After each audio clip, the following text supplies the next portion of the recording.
listening to End Time Talk Radio, where the truth is usually stranger than fiction.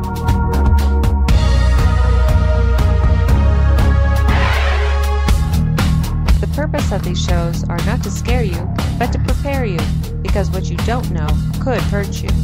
The word says in Hosea 4:6, "My people are destroyed for the lack of knowledge." Thank you for joining us. My name is Julie, and here is the host of the show, Barry Meyer.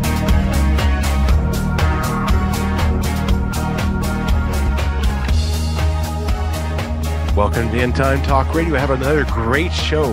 We have Stan Deyo. Now, Stan is at, his website is standeyo.com. Now, we'll be talking about quite a few different things tonight that we'll be talking about the bombs that was just happened today in Boston. We'll talk about Korea. We'll talk about the gun laws in Colorado. And multiple different things that are happening right now that you need to know about that Stan can really touch on. I also want to mention, I don't know if you've seen the movie out there, Monumental by Kirk Cameron, but the reason I'm bringing that up is that we picked up the Geneva Bible and also the Patriots Bible. It really brings out on the Monumental about the Pilgrims, how they came across here from England, and all the hardships. So tonight with Stan Deyo being on, I definitely want you to listen what he's got to say. It's going to be very exciting, very awesome. Now, if you've been under a rock and don't know who Stan Deyo is, now Stan Deyo was above top secret clearance, worked undercover for the FBI, and he was part of the exclusive Black Project under Dr. Edward Teller. Now, he does have a background of a computer programmer, senior system analyst, research physicist, marine architect, advanced propulsion engineer, author of 3 books, 6 scientific papers.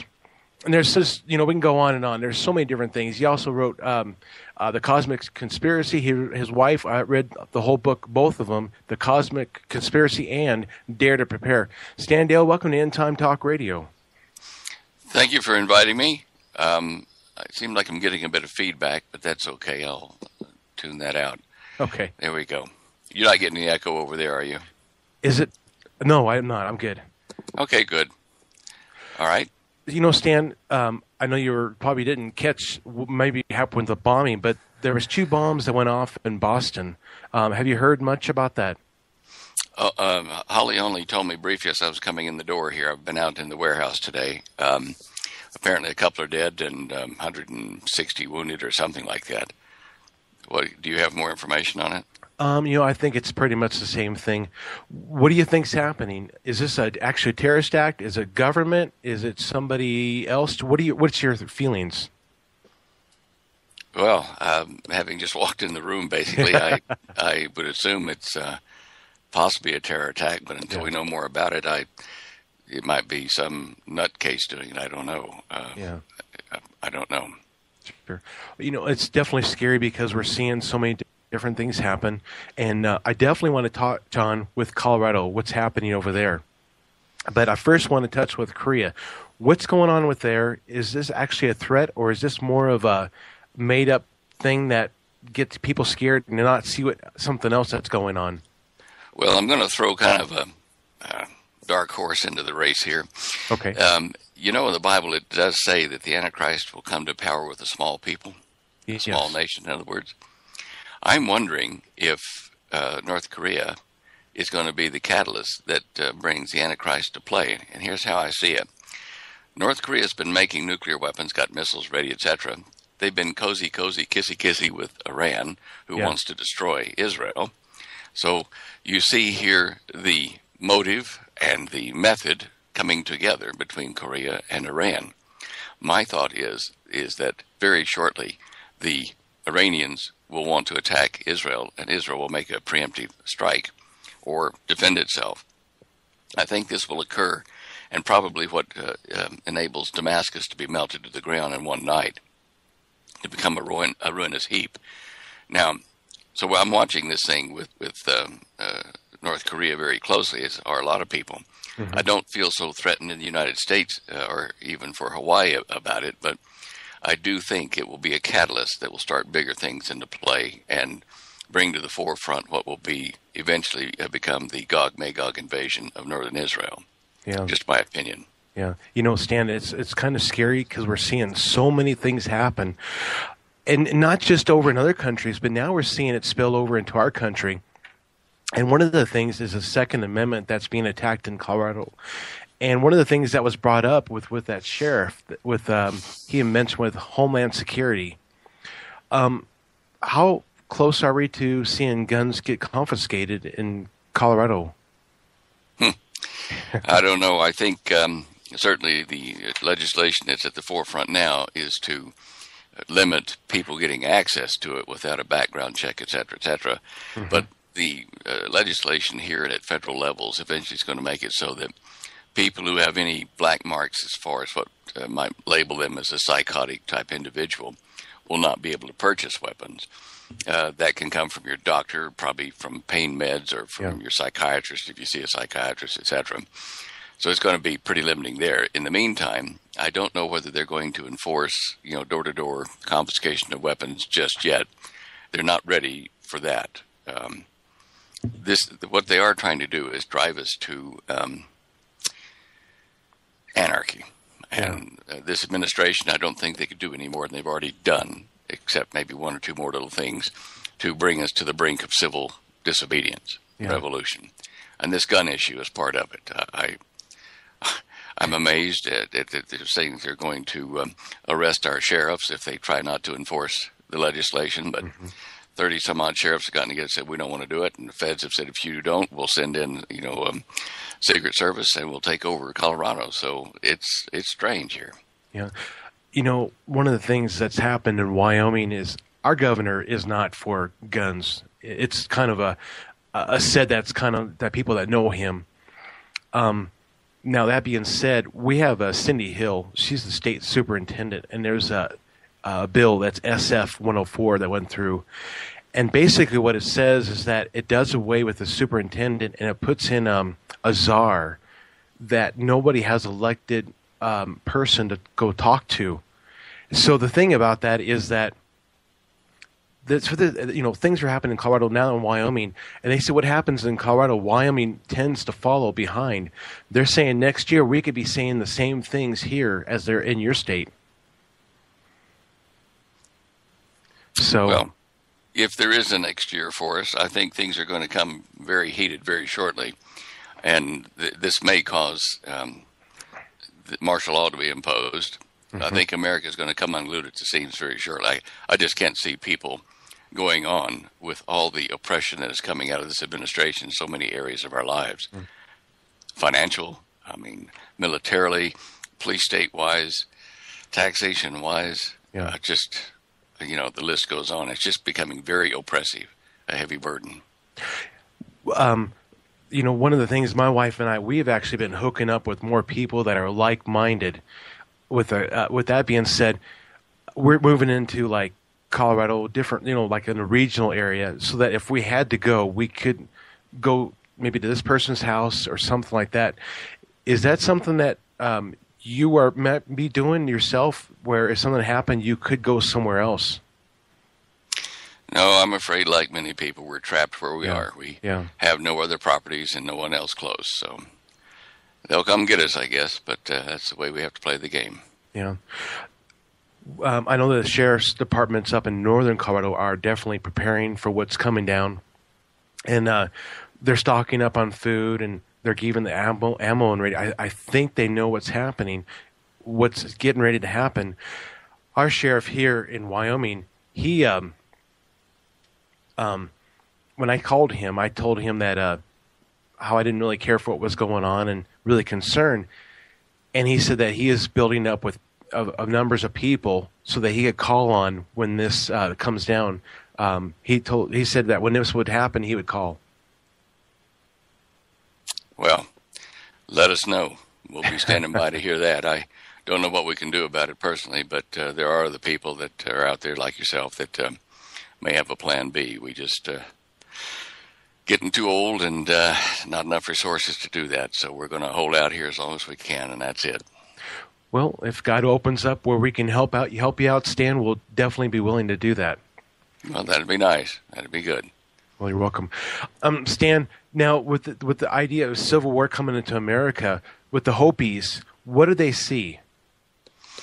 Well, what they described to Holly and I up on the top of Second Mesa when we visited last was that there's going to be a terrible, multifaceted civil war among the non-indigenous or Indian people. It would be all the Europeans and other people have come into America since last probably 150 years.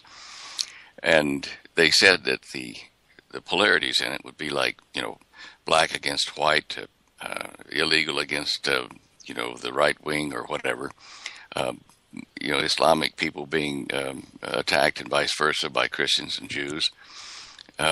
Poor against rich. It's just going to be a multifaceted, terrible thing. And so as a result, America will be totally inward-looking, and it will be weakened. And when a house divided cannot stand against an external threat, that's what we're faced with very shortly.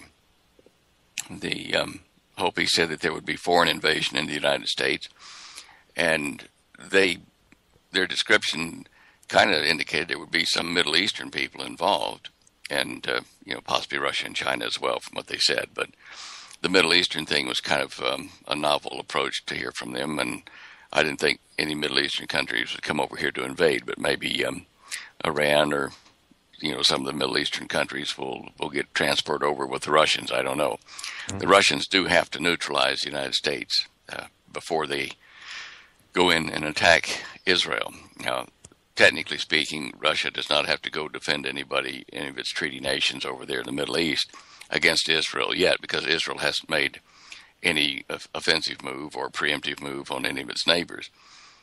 I think they will be forced to eventually, and I think eventually is sometime this year, perhaps even before the summer gets underway very much. Now, when that happens, Russia will then have to go down and honor its treaties for self-defense. That means that to cover their back, they want to get America totally discombobulated. America has to be neutralized as a major world power at that point. So that's why when we hear about a bomb at the Boston Marathon run, I'm wondering if it's starting now then to bring America to its knees with internal strife. Gosh, we've had more terrorist attacks. We'll have to increase border patrols between states, and movements of people be restricted. Martial law may have to be enforced for the good of the people. That kind of nonsense is probably going to come out of the administration. But yeah, that's what I see from the Hopis. Stan, do you think that we're actually going to see America get liberated and actually come out of this safely? No. America's going to go down. I think America has turned away from God, a great degree, and that the protection the Lord and the blessing the Lord has given us over the years of the nation are now being withdrawn, and that means we're going to be on our own. And I don't see that much of America will survive what is coming. There will be, according to the Hopi, survivors that will join together with Hopi, and they will all move up into the four corners here in Colorado, Utah, Arizona, New Mexico, into that area, and mainly up into Colorado. But the rest of the country, I think, is going to be pretty much destroyed or uninhabitable after the nuclear and biological warfare.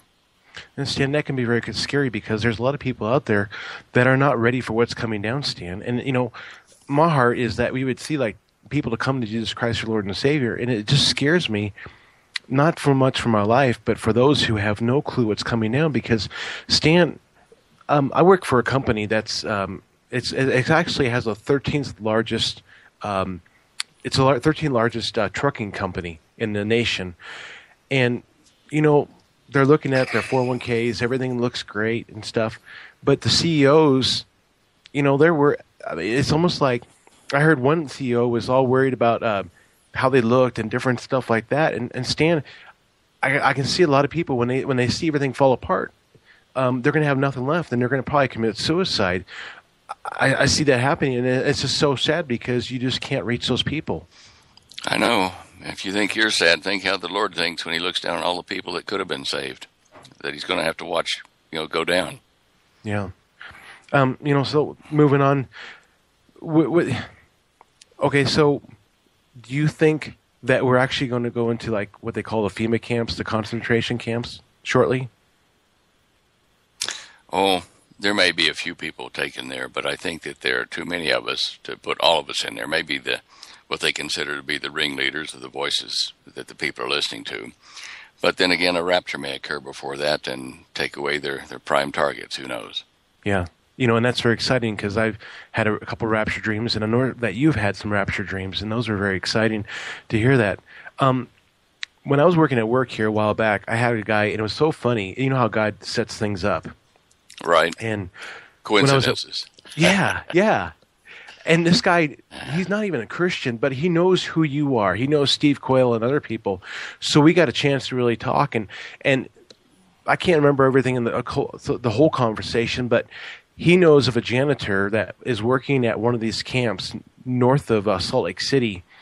And he says, I don't know why I'm working here. He says, it's just a good job. They're paying me good money. But all we do is we go around and we do maintenance. We keep things clean and stuff like that. But it's big enough for 1 million people. Wow. That is big. But I'm sure they'd probably pack them in like sardines. Oh, I know. And so, Stan, how do we reach people that are don't see what's going on because they're so blinded by work and everything else? I don't know, other than what we've done. Books, internet, some movies have been made on DVDs, over the last few years that Christian, watchmen have been trying to tell people. I think that this, there will be a lot of people caught unawares. And I think it's a strong delusion that's been put on him by the Lord at this point, that he's withdrawn his support, and these people will fall prey to the delusion. It doesn't mean we should stop witnessing. Yeah. But I think very, very shortly the door to heaven is going to kind of close, the Kol Nidri, and it will be that way until the Lord returns and to the earth with his bride. I'm a firm believer in a pre-tribulation rapture, and even today I got some hate mail from somebody who had a picture of himself drinking a glass of scotch and telling me I was full of baloney. I'm thinking, right, consider the source. You haven't studied. Look, I'm not going to go out and get after these people that have post and pre-trib positions. If they look closely at what Holly and I do, we say this. All right, Holly has a book on emergency preparation for physical preparation for what is coming, the best that we can offer. Yeah. My book, The Cosmic Conspiracy, is on spiritual preparation, the best that I can offer. Yeah. Between those two, we have preparation for what you do after life ends here, and when you die. And then we have preparation to endure until the Lord comes for you if you're going to be caught up in the rapture. Yeah. So we have both bases covered. We're not telling people go sit on a rock somewhere and wait for the good Lord to rescue. We're telling to people, get prepared to endure. And, because Holly and I don't have a place to go to or something like that. We're just not rich or anything. But there are people who can. And so that's what we're saying to them. Get your travel gear together. Get what supplies you can carry in a bug-out place to go to when it's time, or friends like you're doing. Yeah. And that'd be really good. But that's not telling them to go, wait on a rock until the Lord comes. It's telling them to do what you can yourself and leave the rest to the Lord. Well, Stan, there's a church in Greeley, Colorado that we've kind of hooked up with, really great people. Yeah, and I met them through an interview I had done, and they actually have a radio show. Anyways, that all being said, they're already talking about preparing and doing different things, and so we're trying to, what's neat about them is they're actually standing for people's rights. They're actually speaking the word. They're not like, they call Mr. Squishy Christian out there, the ones that are like, well, we're all God's love and we'll all love each other, the type of thing. Mm-hmm, mm-hmm. And, and they're just going, we're going to stand on God's word. We're going to believe what he says. We're going to do what he says, and we're going to prepare. So Stan, if you want, I can send you some information so that if something, it could happen, it'd be a refuge, I guess you could say. Well, that'd be fine. That'd be fine. As I say, we were kind of hoping that, we'd get caught up with, our finances and things one day and maybe have a property to go to. But because we're always here working, we don't get out much to meet people except on the internet. And so we've met our neighbors and tried to get them to understand what's happening. And after 11, 12 years, I guess, some of them are actually starting to, well, put in a little extra firewood and a little food and, gradually starting to think that maybe we ought to be doing something, and so it's been 12 years of just going to dinners with them once a month in somebody's house, and trying to tell them that it's important, and we've been the weird neighbors, but I think, in fact, even one of them that's not even a believer, but very much a left-wing Democrat, encouraged her husband the other day. He bought a pistol and some ammunition. So oh, really? I thought, wow, they do see that there's a need. But anyway, we have to do the best we can to help those folks that are going to be mobile and doing things here. And Holly and I are certainly getting tired. It's been a long time pushing all this, but I know that you've been busy with a lot of interviews, and I've been trying to really be, sensitive to that. Thank you, Stan. for that. Yeah. You're welcome. It's been about a year since I've had you on, and of course now we moved outside of the city into a small little rural area. That's good. We got some chickens, but we got a badger that's kind of taken some. So we're learning the different things with gardening more and more. We did it in town, but now we more so. Do you see that this weather we're having now is going to be good for gardening this year, or do you think it's going to be kind of a cold one? Know. It's going to be a strange year for gardening. Already here we're in Pueblo, and I went out to check the orchard last week, and we had blossoms starting on plum and cherry and peach trees. Mm-hmm. And the apple trees are smarter. They're saying, no, there's going to be a couple more frosts, so we're not doing anything. Well, frost came and hit the peach tree. We may get some blossoms, I don't know, but the cherry seems to have endured. The plum lost all of its blossoms. Oh. So this is the beginning of a strange year, and there are other factors which I see that could cause the climate to change rather drastically with planetary spin axis and things like that, and with the sun. We've already been growing tomatoes in our kitchen with the grow light and letting light come in the window. I mean, it's not enough to feed us, but we get a nice fresh real tomato every now and then, that's not cellulose and flavor or coloring or whatever. Mm-hmm. It's a real one. And we're going to put those out, and I think we'll put out a new set of onions. Going to try to get our grapevines to work, but I doubt it. We've canned a lot of our fruits from last season and the season before, so that we have to draw on. But as far as gardening, you're going to need to be able to protect your plants from excessive sunlight, number one. Mm-hmm. You can get that at Farm Tech. They have several grades of shade cloth.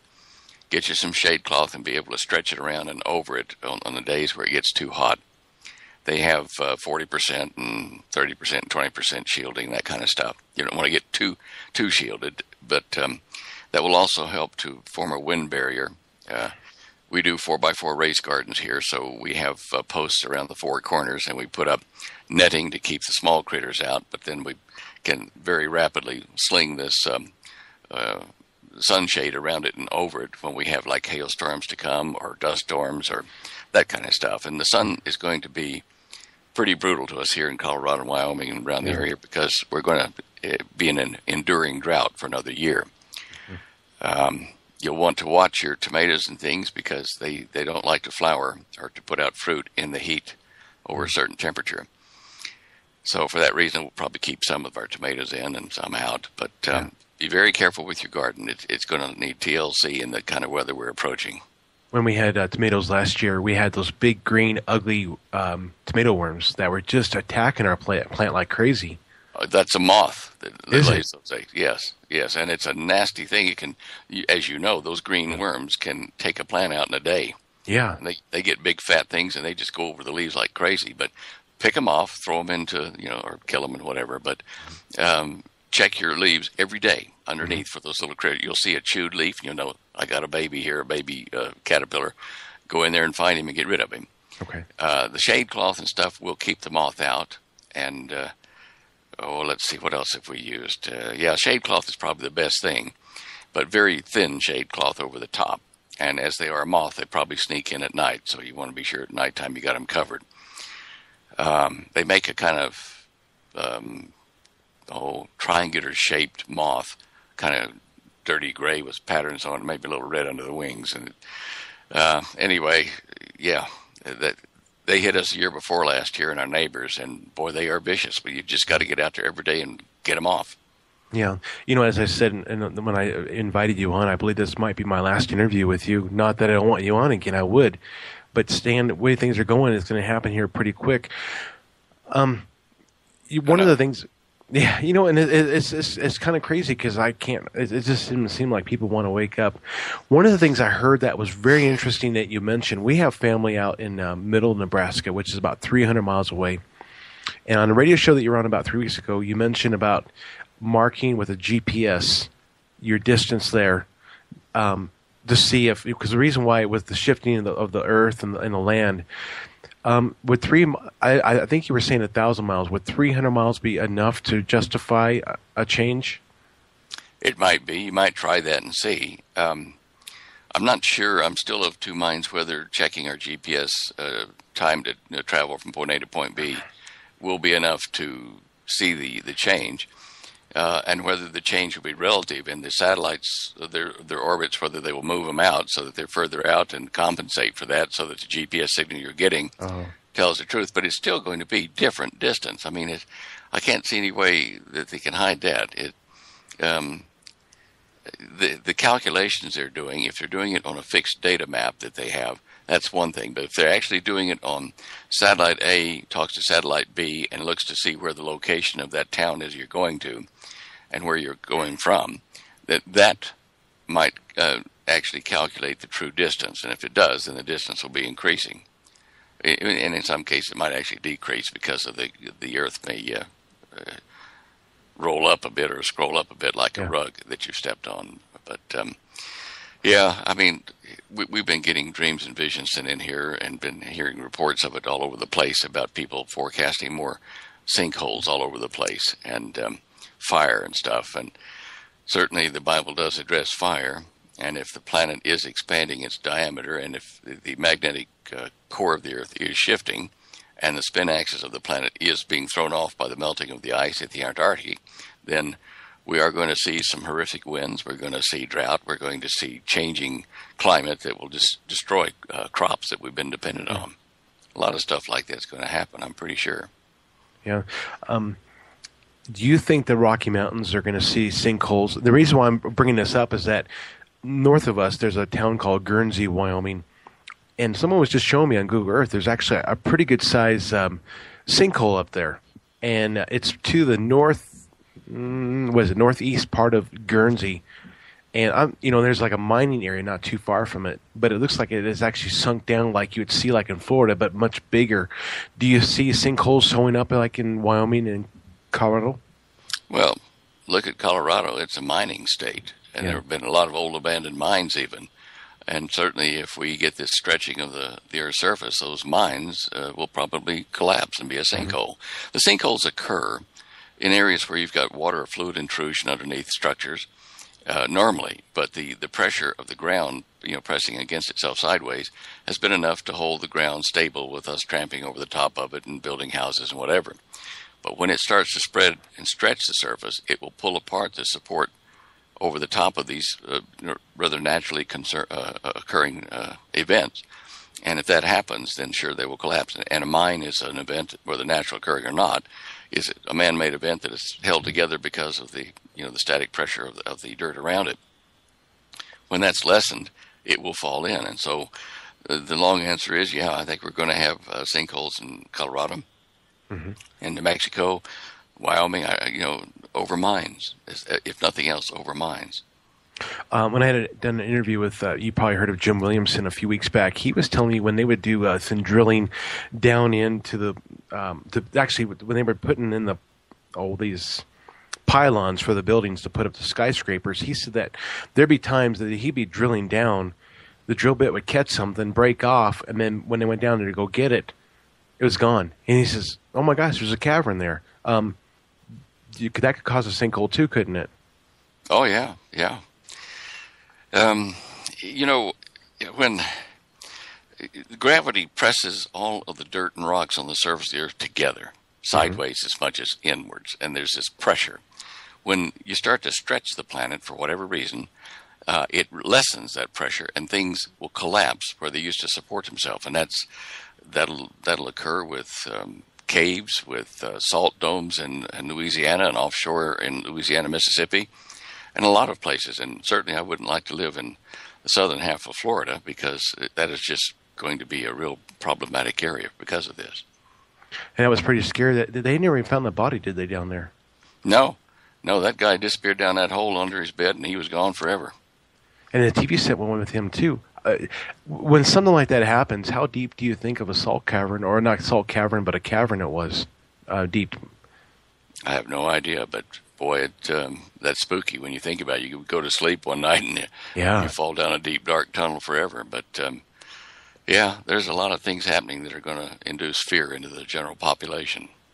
One of the things I'll try to mention to people at work, news stories. I'll look at your website and I'll mention, hey, this happened, that happened.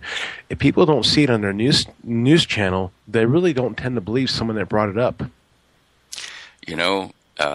We've noticed that when Holly gets up to do the news about 4:30 every morning, well, 6 days a week anyway, she gets up and she'll be scouring maybe 100 news services to find germane news stories to what people need to know about what's happening. And she'll put them up on our site. And some of the really, good stories will make it to mainstream about 2 days later after they've had time to filter it and think about it. But, the best I can suggest to you is if you could get these people to actually read our website and see the source of the news, rather than just saying, well, Barry said it, that's probably another strange thing. But put them to the address, the URL, and say, look at this and look at the news source, because Holly does try to censor, to check the news sources to be sure they're not source or fall or some lunatic out there trying to give us bad information. And we do a lot of work together on that and on certain things that are more difficult to be sure it's not some kind of a hoax or, a rumor mill or that kind of stuff.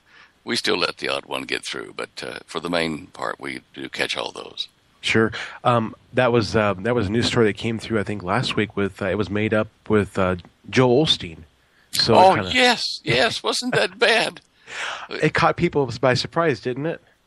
It did, and when we first heard it, we hadn't checked it out yet, and I said, "Oh man, that's bad. That's going to take a lot of people from the faith, and what is this congregation going to think?" And so then she started digging into it and found out that it was false. But on that same note, all of the talk coming up about a pre-tribulation rapture as people being, hurting the faith.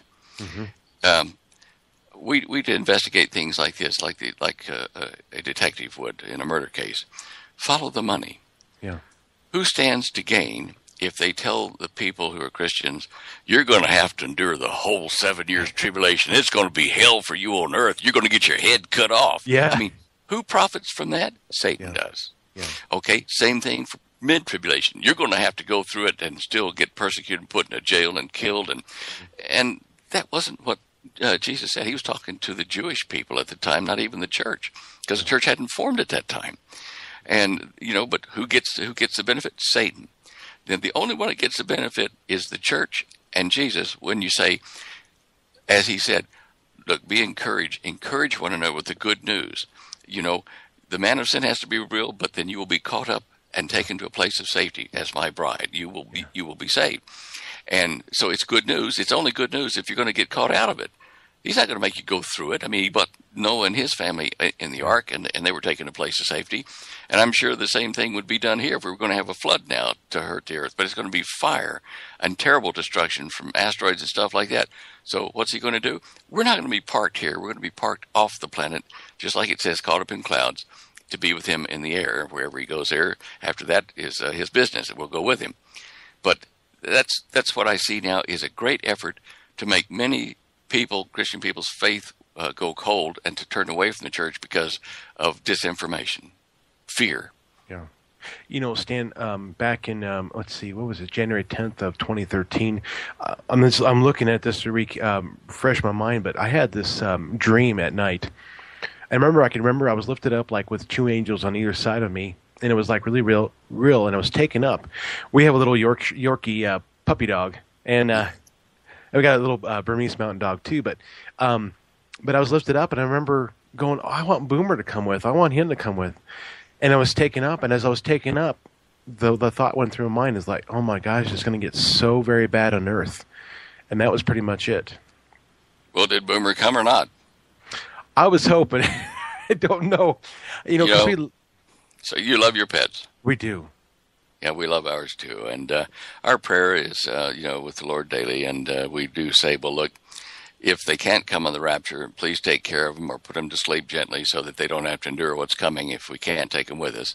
Yeah. But there's some thought that they may actually be taken. I don't know. I'll leave that to the good Lord. I know that dogs and cats don't have a soul per se, but they certainly give us a lot of love and care and, affection. We do like them. They're family members. Yeah. Yeah, there's something, my wife and I, our kids are all grown up and they're out of the house. And so for us, it's like having kids at home. And, it's kind of neat because, they'll wag their dog and they're always happy to see you and you're welcome no matter what. And so, yeah, they're very exciting just to have. They're very comforting, especially with these days that are coming down. Yes. Stan, with the sinkholes that are happening, and somebody can just be down and just be taken down. Somebody may be wondering, how do I go about knowing this Jesus, this Savior? This might be a good time just to mention it real quick. How would you tell somebody at this time? Well, a lot of them think that they've got to go to some church congregation and go through a lot of ritual and strange stuff to be saved, but that's not the case. In fact, in this day and age, the established churches aren't the best place for a new Christian to go. Yeah. You can touch base with the Lord, make contact privately in your home, even this very minute, by saying, look, Lord, this is me, whatever your name is, and I want to be on your side and do what you want and follow your will. And if you're there, I'd certainly appreciate you taking care of me and bringing me into your team. And I give you permission legally to indwell me with your spirit and to save me into this, into your the bride, the church, and tell me what I need to do after that. Now, that's the way I was saved, out in the middle of a desert when I had people hunt me down to try to kill me. Intelligence agencies that could certainly do it if they wanted. And within 4 days, I started seeing miracles happen in my life that somebody could say, well, that's a coincidence. And then a day later, another one happens just as big. Well, that's a coincidence. And I'm saying, no, I know the good Lord's looking after me, Yeah. And in my case, a woman told me, we were out in the desert and we were heading into civilization, into a little country town, and a small country town in West Australia.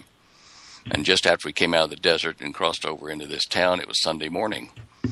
And the guys and the lady I was traveling with, we all had stuff that we could probably cook up if we had a place to camp out in the city, but we didn't. So we were looking for something to eat, like, cheese or bread or something. And we found a mom and pop 7-Eleven is what it amounts to. It's a thing that they build on the front of their houses there, and they're called milk bars. And you get bread, milk, coffee, candy, that kind of stuff that they can sell. And so we pulled up to one of these in this little tiny town, and it might have been the only one, I don't know. But anyway, I walked in with whatever it was, like 50 or 60 cents that we had, and in real money. And I said, look, that's all we can spare. And I went in to ask the people if they had something we could buy to eat, and there was no one in the shop. And there was cash register there in front of me, and right next to it was a fresh loaf of bread. You could smell it. It was really fresh, just out of the oven. And big hunk of cheddar cheese. And I'm thinking, oh, man, that'd be good. Hello, I said, anybody there? No. I'm thinking to myself, well, maybe I could just leave 60 cents. I know that's not going to pay for all that, and take that and run. And as it was going through my mind, this woman came out, drying her hands on her apron, and she said, oh, can I help you? And I said, yes, ma'am. I said, look, my friends and I, we've only got about 60 cents here. How much of that loaf of bread and cheese could we buy from you for that? And she said, oh, you can take it all. I said, really? Well, yeah. I said, well, here's the money. She said, oh, no money. And I said, why are you doing this? And she said, oh, the Lord told me. Wow. And I said, really? She says, yeah, enjoy. I went back into the house, and, doing whatever she was doing. Now, isn't that weird? A couple of days after I asked the Lord to look after me, bang. And she says, the Lord tells me to do it. Well, more miracles happen within 24 hours of that down the road. But I'm just telling you, for me, it was an immediate sign. Other people would say, oh, well, it was a coincidence, but not me. I knew the good Lord was talking to me. And for people out there that want to make that effort and join the Lord's team, they can do the same thing I just said, and it will happen.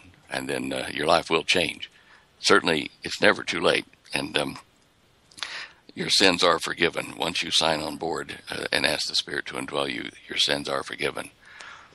Thank goodness. The last interview when I had you on, we had mentioned real quick about my wife and I meeting, and then, of course, how your wife and you had met, supernaturally, how God had done things. And it's amazing how God will provide, and He'll do things for you when you put Him first and trust in Him. Yes, it is amazing. And over the years, miracles still keep continuing. And one interview here recently, I was telling the guy about a few of them, and he said, you ought to write a book. And I said, I probably would if I had time, but I think things are going to happen so fast in the next few months that there won't be time for more books or that kind of stuff. And you better hang on, because things are going to get interesting. Yeah. Stan, one of the things that when you died, can you explain what that was like when you're out of your body? Well, I was in a great deal of pain, and they had given me acromycin for an experimental dosage of it, and sent me home from the hospital. They didn't know what else to do, and I was laying on my bed, on my back, and I hurt in every joint of my body. Every joint hurt, and I was just in intense pain. And as I lay back there, I arranged my arms and my feet to the least amount of pain, and strange enough, it was with my arms outstretched like this, like you're hanging on a cross or something, and my feet crossed, and that reduced the pain. And I thought, okay, it's still there, but it's not so bad. And then I started to know, I was living in an apartment at the time, and I started to notice the noise outside. It was summertime, the noise out in the pool where people were splashing and making noise. I heard like someone had turned down the volume knob, and then there was no sound. And I thought, wow. So I got caught up thinking, what happened to the sound, to everything around me? And I was looking up at the ceiling, and I noticed that I got tunnel vision. It just got the light that I could see tunneled into a tiny little spot like that. And then it was darkness. And I was still alert and awake. And I thought, wow, this is strange. And then, now this is before I'd been, made to deal with the Lord in the desert later on in Australia. But this was before that, and certainly I was raised Christian, so maybe this is why it happened that way. But then I felt myself kind of rolling over my body and looking at my stomach, from above my body. And off to the right here was like a water faucet with a drop of water dropping down toward my navel. And I was watching this as a physicist, thinking, why is it doing that in slow motion, and where is it coming from? And just about the time that drop of water was going to hit my navel, bang, I shot up through the roof and out, just way straight up through everything. And I didn't see anybody else's inside of their apartment or anything. I was just straight out into a smooth, comforting blackness that was around me. And I was traveling at a high rate of speed. Wow. And the only way I can tell you that I knew is that I felt the passage of something flowing through my body. It was like the body was made of screen wire, and the fluid was going through it like water. And as I was racing out there, and I was just being, entranced by all this, I looked off to my side. I felt something leave my body, and I looked back behind me toward the body below, and it was way below, gone. And I saw like a puff of mud or dirt, something washed out of my body. And as it left, I lost an emotion like greed or hate.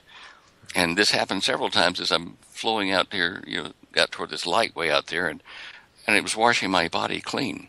And I suspect that was something to do with removing the bad parts of your spirit or your soul as you approach the Lord. And then off to my right, I saw like little TV screens, but they were like little stages, and there was 60 to 100 of them maybe, just all out there to the right. And they all had scenes of me interacting with people in my life in the past, and were showing things that I had said or done that hurt them. And I was able to look back into their life after I had left them on that stage and see how it had hurt them. And I would say, oh, yes, well, I understand. Well, yes, that was wrong. And, yep, okay. Didn't feel like going and hiding under a carpet or something. I was just looking like a judge saying, yep, yep, that's right. And I was watching all of these things, all of them at once. My mind had expanded to where I could take 100 inputs simultaneously and, comfortably watch and understand them all at once. And it's hard for me to even grasp that now, but that's what did happen. And then one by one, the little stages started to shut down, and they were finished. And a few of the things I looked at there showed me things that would happen a little bit in the future. And I was able to ask some questions to something out there, to God, the universe, whatever. I was thinking, I wonder how this universe really works. And suddenly I knew. And Einstein's equations were like playthings then. I knew how everything worked. Not that I was able to bring it back with me, but I didn't know. And then I curled up into an almost fetal position to continue my journey out there or to go to rest or whatever, and was at peace. And suddenly something caught the right side of my head and jerked me back toward the body and spun me around. And I immediately threw my arms out to try to catch on to something, to hold on to wherever it was, because it was so peaceful. The spirit was at peace, the mind was at peace, the body didn't hurt. I just was at total peace, something that just transcends anything you do on earth. And I looked and saw something like a shimmering or metallic gold cord going way down to my body, and it was pulling me into my body. So I thought, well, what I'll do, I can't cut it. I don't have anything to cut it. I'll let myself fall into the body and cut that thing, whatever it is on the right side of my body that's pulling me back, and then I'll climb back out here where I'm at peace.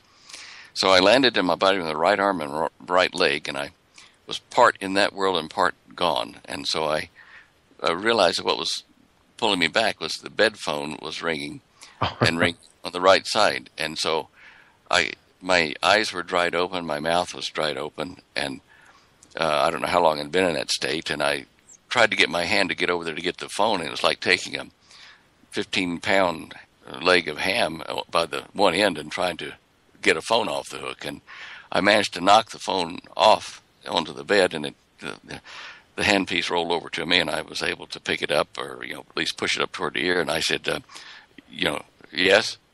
And it was my mom. She says, hey, what's wrong with you? And I said, nothing, I'm fine. And still trying to hold on to that ledge with my left hand and my right leg, and that ledge out there in the next world. And she says, well, you just walked before me like your grandfather did when he died. And I said, really? And that shocked me, and my left hand and leg fell off the ledge, and I couldn't get back out. And so I hung up, and years later when I asked her about this, she said, oh, I never called you. I never said that, Really? So I don't know whether it was just the Lord's way of putting me back in the body, but immediately when I came back in the body, all the pain was gone, and I was healed. And I got up. It was about 3:30 or 4 in the morning, and I got up and went out, got in the car and drove a couple of blocks to an all-night, place that makes breakfast. And I ordered, whatever it was, eggs, pancakes or something. And the waitress put a napkin out there, and I had a pen in my pocket, and I started drawing kind of like in a stupor. And I drew a picture of the earth and a flying saucer looking down on it, and the words, diagnosis, the creation conquest. And she came back. She said, oh, that's nice. What's it about? And I said, I think it's a book I'm going to write. And as I've said many times, I'm not a writer. If you knew how I hated English in lit class, yeah, that's not going to happen. And it was, from that time forward, it was 8 years until I was 12,000 miles away and in a situation to write a book, The Cosmic Conspiracy. Mm-hmm. And that's what it was about. So somewhere out there, when I was gone out there, the Lord kind of primed me with things that I'd need to write about and talk about. And as the years have passed, I've been able to gather some of the things that I lost when I squeezed back into my body. Some of the things that I knew and were shown come back, but bits and pieces at a time rather than all at once like it did when I was out there. Beautiful experience. I certainly look forward to going back. Well, I definitely wanted you to bring that up. For those who don't know, Stan, okay, with Fukushima, what's going on over there? I think I seen a news story today with dolphin. No, I'm sorry. That's a different news story. This is over in the Gulf, and there was dolphins and shrimp now born without eyes. What's going on there? Well, the Fukushima radiation is playing havoc with the environment and with the life forms that are picking it up. Certainly over in Japan, the people are in worse shape than they really realize. And in fact, I was just talking to a nuclear engineer that has actually, he's a licensed operator of nuclear power stations. And he was saying that people just have no idea in Japan how bad off they are. And that is spreading slowly over our direction and the rest of the planet. We can expect probably something like that here when the earthquakes and volcanoes and floods and things start in our country. He did say that the Fukushima disaster happened because the Japanese were not willing to go all the way with the emergency procedures at the time that they were supposed to. Basically, what happened was the first emergency protocol was that when the floods came and hit the generators, the backup generators down underneath, they should immediately go to battery power, which they did when they had 24 to 48 hours of battery power. When that started to fail, the third option is to flood the rods and stuff with fresh water, not seawater. And they didn't have any freshwater reserves. They'd not gone to the trouble of making the third protocol available. So the seawater came in, and of course, the minute that they let seawater in, they knew that that would destroy a $2 billion plant. You could never retrieve it. And they waited too long trying to decide about the finances of it, and that's where they got in trouble. And, of course, by that time, the roof had opened up over the fuel rods that they'd stored on top of the reactor, believe it or not. And then when they poured water on that, it allowed radiation to escape into the air, which will dissipate over a period of time. But certainly they are seeing hyperthyroidism occurring in a number of the newborns because of the iodine, 138 or 121 or whatever it was, some isotope that was produced by that's getting into their milk, and the children are getting this hyperthyroidism. Now, fish, I joked with this engineer I was talking to, and I said, well, getting so bad then with the radiation in the fish and stuff, we're going to have to take a radiation meter to go do the shopping at the marketplace, run over our fish. And he laughed and he said, I just bought mine today. Yeah, we just bought one ourselves here, and we're still trying to figure it out. It's kind of a booger trying to get it figured out. The CD or the DVD that came with it wasn't the best, but anyways, we do have one. We'll have to mess around with it more. Once you look weird going into the shopping center, wearing your mask to cover you from SARS exposure and carrying your radiation detector. And I'm just here to shop, and people are going to really get freaked out by it, I guess. But I don't know. I want to see that in our food supply for sure. I want to walk into Red Lobster and check out the food. Yeah, right. Well, we haven't been there since the event because of that. I just don't know where they get their fish from, and they may be perfectly good, but between that and the Gulf oil, the thing in the Gulf of the oil spill and the chemicals they added to break up the oil float, I just don't trust seafood much. With the Gulf and that the New Madrid area, and also that sinkhole that's happening in Louisiana. What do you see that's going to happen? Is that going to happen soon, a little later? What are your thoughts? Well, the sinkhole in Louisiana is continuing to grow, and part of that's just due to bad decisions made by management as far back as 1985 in those areas where they started dumping toxic waste into these salt domes because they figured that salt domes had been there for a long time. They'd be there for a long time to come. Nobody ever thought about what happens if they get breached with water flow or earth movement or whatever's done it. And there were some fluid waste and stuff put down there, I'm sure, over time. Now then, of course, when the surface of the earth is starting to expand and cause these salt diapers, these salt domes to fracture, all of the stuff we've dumped down there is possibly going to be forced up out of it. Even if it doesn't erupt, it's going to be into the atmosphere and into the dirt and soil around it.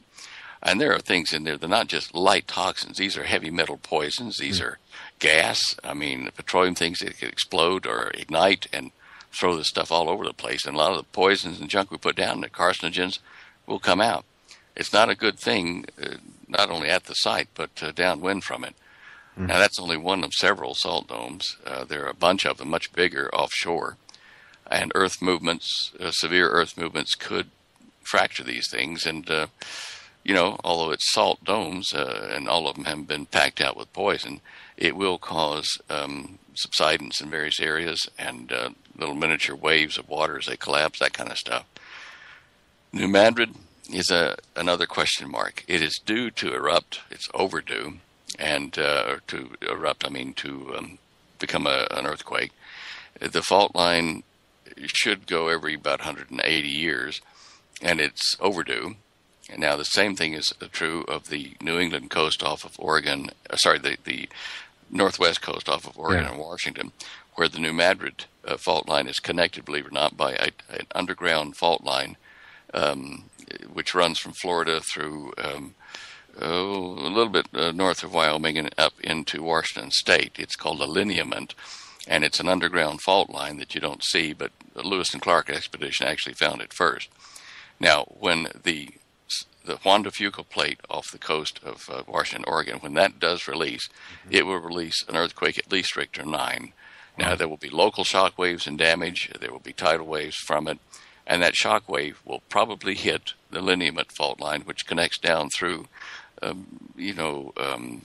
Dakotas down into across the New.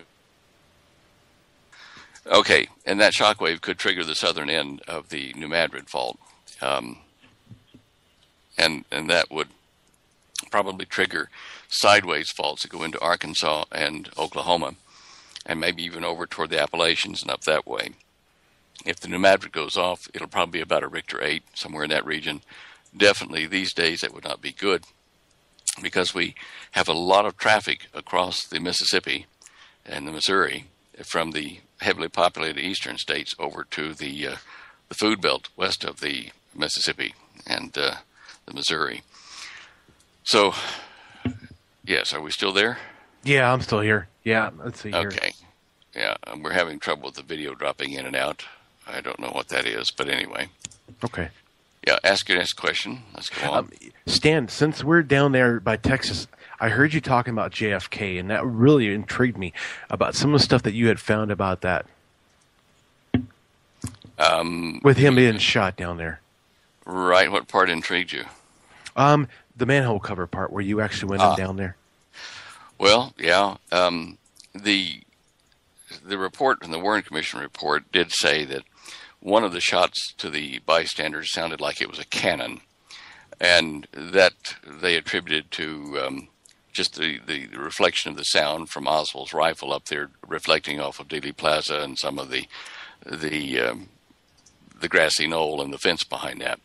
But that's not the case. I had a member of the he worked for the mafia. He wasn't a made man. He was just one of the low-level pimps, and he brought me the weapon that was used to make that sound, and it was a .45 caliber pistol. He wanted to turn over to Jim Garrison over in Louisiana to help him in the investigation of the assassination. Now, as what he told me was that there was a very slim build guy that was used to perform the close-up coup de grace, and that was with that .45 caliber pistol being shot from a manhole right next to the president's vehicle. Now, I did go immediately and check that out, and there was a manhole there. I didn't get down in it at the time, but certainly it looked like a vehicle passing with the top off like his limousine did, that you would be able to sight and shoot that. Later on, I read the Warren Commission report, and they talked about a man being stopped up behind the grassy knoll, coming up out of a manhole cover there, and he was in a suit, and he wore the White House security detail colors for the day. But the patrol officer that stopped him did make note of the fact that he was wearing ear cups to protect his ears from something. Oh. Now, okay, the plot thickens, and we all know that there's just no way that that bullet was going to come into the back of the president's head from the back and make his head go back and throw debris back out onto the back of the trunk of the car. It was a forward shot that did that, and it lifted him up, and definitely a back shot would not have done that. So years passed, and I went back to Dallas to visit my mom and dad back in '83, I think it was. Mm-hmm. And I had Dad drive me to that spot there at Dealey Plaza, and I lifted up the manhole cover and dived down it with a camera and took photos of cars coming by. And sure enough, you had a clear field of vision, just like the close-up and personal last assassin would have in any well-planned political assassination. You have a guy up close, and he could have hit the president from the front and below, which would have lifted him up and which would have thrown debris back out onto the back of the trunk and onto that patrol officer on the motorbike back behind him. And that's, I looked down at the hole that led down into the walkway under the street, where the water would drain. Mm-hmm. And it was only about 12 inches in diameter. And I thought, well, now, you couldn't squeeze through that unless you had slim hips and stretched, one arm down and one arm, and somebody pulled you through, which they could have done. So that's the escape route. They would have either pulled him through or some other way they would have got him through that hole down into the sewer line under the street, which you could stand up in. And then, of course, about 75 to 100 feet from there is an access point up in behind Dealey Plaza where the man came out with, the ear cups and the suit and the White House security colors of the day. Now, was he the guy or was he the one that pulled the guy out? I don't know. But believe me, there wasn't a lone assassin that did that. There were other people involved. It's just crazy how that all happened. And when I heard you talk about that, I wanted you to touch on it because I thought that was really interesting, especially for any new listeners that had never heard that before. Right. Stan, with Cyprus going on, it's amazing to me once again how many people don't know what's going on. We have a lady that's a secretary for what we do, and I asked her one day. I said, "Hey, did you hear about Cyprus?" No, and of course I ran through the whole spiel of what's going on with Cyprus and how this could happen. And of course, she kind of looked at me like, "You're kidding me, aren't you?" And what do you think is going to happen now? How close are we to, like, let's say, a financial Armageddon collapse? It's going to take some more rather radical events, I think, to precipitate it here in Europe and in here. One of the things you have to notice about that is that Cyprus was an offshore money repository for many rich Russians, which is probably part of the Russian mob hiding their money offshore. And although Putin was allegedly not too happy about that, what he did do was go over to Cyprus and make sure things like that wouldn't happen again, but in the process made a deal to help Cyprus, which is going to give Russia a foothold in the Mediterranean to a strategic base in case they need to operate in the Middle East. So you see the dominoes lining up. Russia can now have a military presence there in Cyprus, allegedly to help them, but they have a presence there that will allow the Russians to go defend Damascus or Syria or Iran or whoever is involved in the Israeli conflict. This is happening now as we speak. So this is very close. Now, the financial situation here, the yuan, the Chinese yuan today peaked out at a record high against the U.S. dollar, which means that our dollar is technically devaluing. The huge unemployment in the United States is making our consumerism drop off, and this means that a lot of people that are depending on the Americans to buy their product at ridiculous prices are going to have to pull in their belt. There will be some huge event, and I don't know whether it's going to be the Middle Eastern Israeli preemptive strike or what, but something will cause a global conflict and will cause the economy to tank. People will get panicked over the threat of a war, and they'll go after, food, shelter, weapons, gold, silver, whatever they can get their hands on to endure World War III. And then we'll see the panic start in. But I think until something major like that happens, that the economic collapse will be on hold and kind of at the edge of the cliff ready to fall over, but it needs to get a good push. Don't think the Cyprus thing is that yet, but it tells you what will happen, to the Western world when things do go south. There's I believe, if I'm getting it right, he lives here in Cheyenne. He's a former IRS agent, and he was talking about somebody that he knows that's in the financial sector of government, something like that. He's saying that there's something that's been set up. The odds are 3-1 that it's going to happen. It's called a puts, and what it is, it's actually in the stock market, and it's to bet that the stock market would hit a certain point. Now, his informer told him that on April 26th of this year, that they bet $11 million.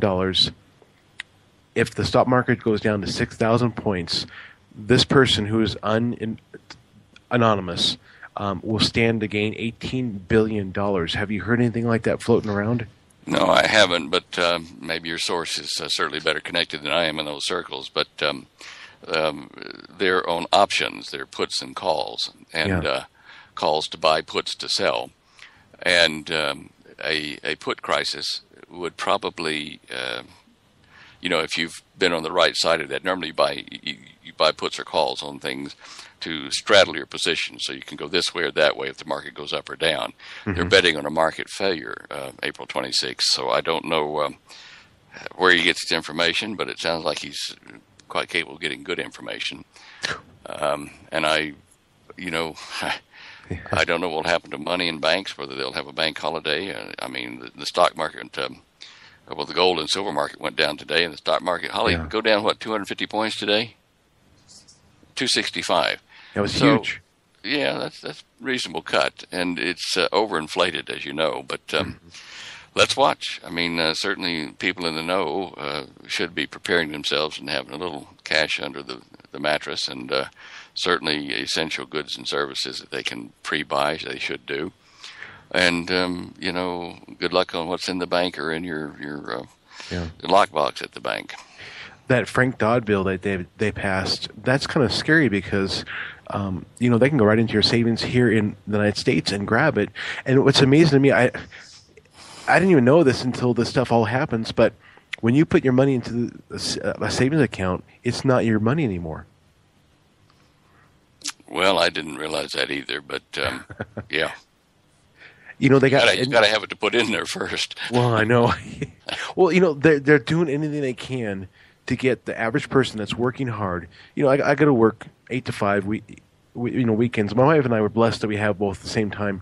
But Stan, I see a lot of people struggling. And of course we're not rich by no means or nothing like that. All of us are doing the best we can, but it just seems like you can't win for nothing. It seems like every time we do something, you come up with 3 different doors that have been locked out on you. Well, yeah, and it kind of causes us to go in a certain direction, which the good Lord is putting it in. And I don't know what that direction is for each of us, but it's certainly what the Lord wants. So we see those doors closed and we see others open. You just got to keep on meeting every day as it comes. Yeah. One of the things I've been watching, now that we moved out of the city, we can actually have a full view of the sun and the moon. We actually watch things. Now, during the summer, the moon is, of course, it's upside down crescent and that. And during the summer, it would crescent new, so it would start new and then get, it would get bigger, brighter. And as it did, it would go more north. And so it would become a full moon north. And, of course, then as it waned, then it would go back south. Now, I've noticed, at least this is where we're at, it's flipped. Now it's crescenting more towards the north, and now it's going over to the south. Have you heard anybody else mentioning anything like that? Well, no, but it might be normal. A lot more people are observing the moon and the sun now. Mm-hmm. And if you get a program called Stellarium, at least that's what it is on the Mac, I don't know what it is on Windows, but it allows you to plot positions of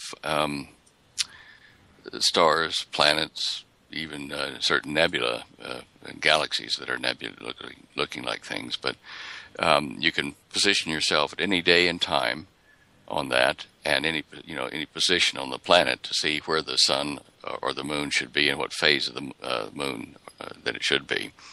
Now, I would suggest that you do that and see if it's normal for this time of year. Because you're just now getting into observing things and seeing it go upside down, it might be misleading. But if it is, and you do see a difference in that in the stellarium, what it shows you should see and what you do see, then I'd like to know about it. I've checked a number of reports from here to Indonesia and Australia over the last few months, and each time I would find that it was easily explained with an odd position of the moon, or the axis of the Earth, a number of things, but I've been able to explain all of them. So, do that first, and when I find something here on my software that is telling me we've got an anomalous position of the sun or the moon or whatever, I will make that known. But as yet, the only thing I've seen true variations in has been 20 to 25 degree variations in the magnetic north for a day or so at a time across the United States. Yeah.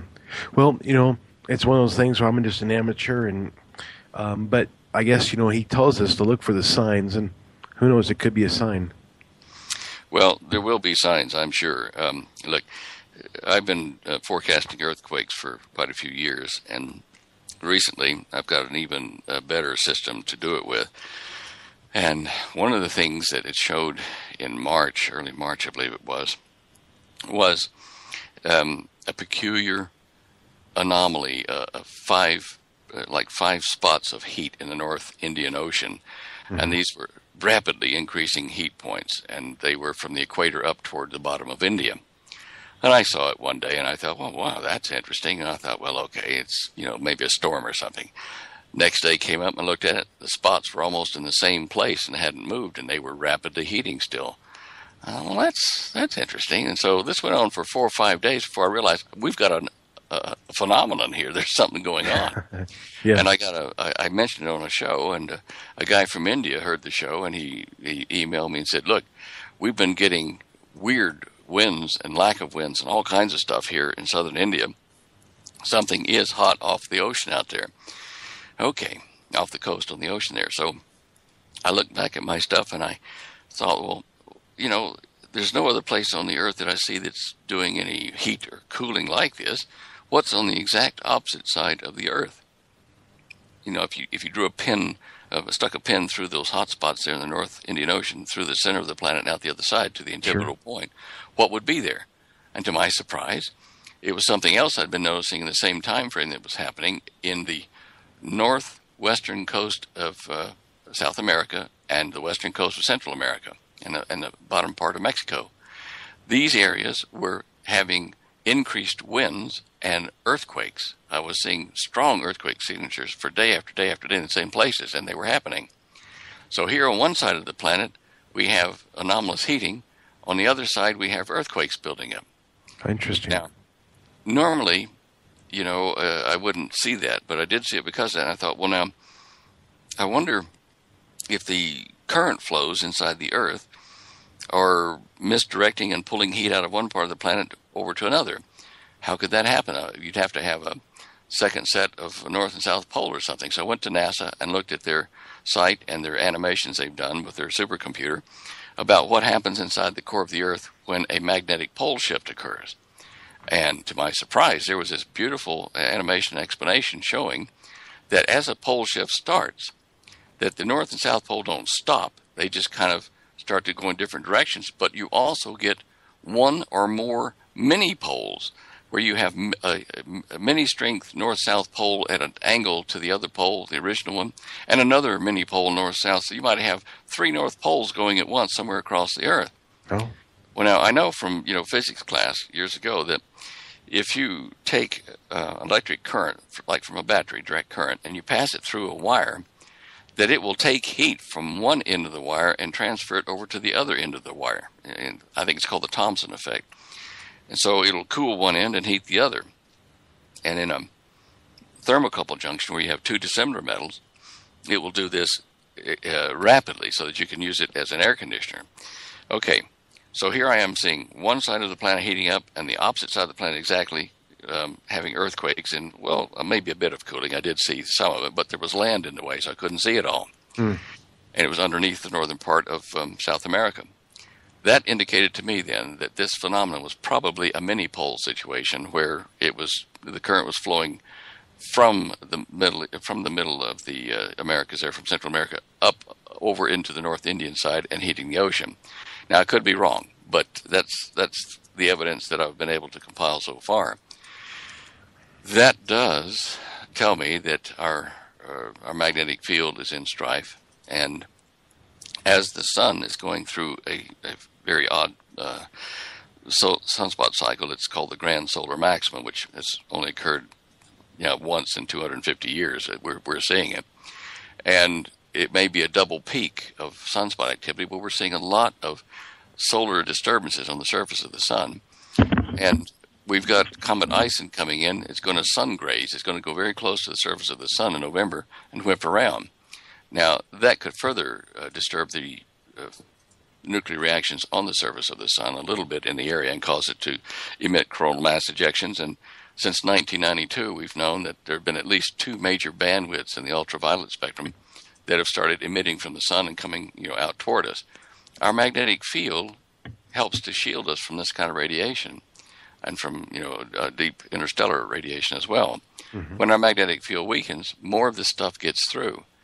And you can have a lot more, like several times more ultraviolet in the higher frequencies get through, and it will hurt people and hurt animals and stuff, but it won't fry the planet as much as infrared would, like, from the barbecue or something. That lower frequency infrared, if that were to increase, it'd turn the surface of the Earth to a crisp.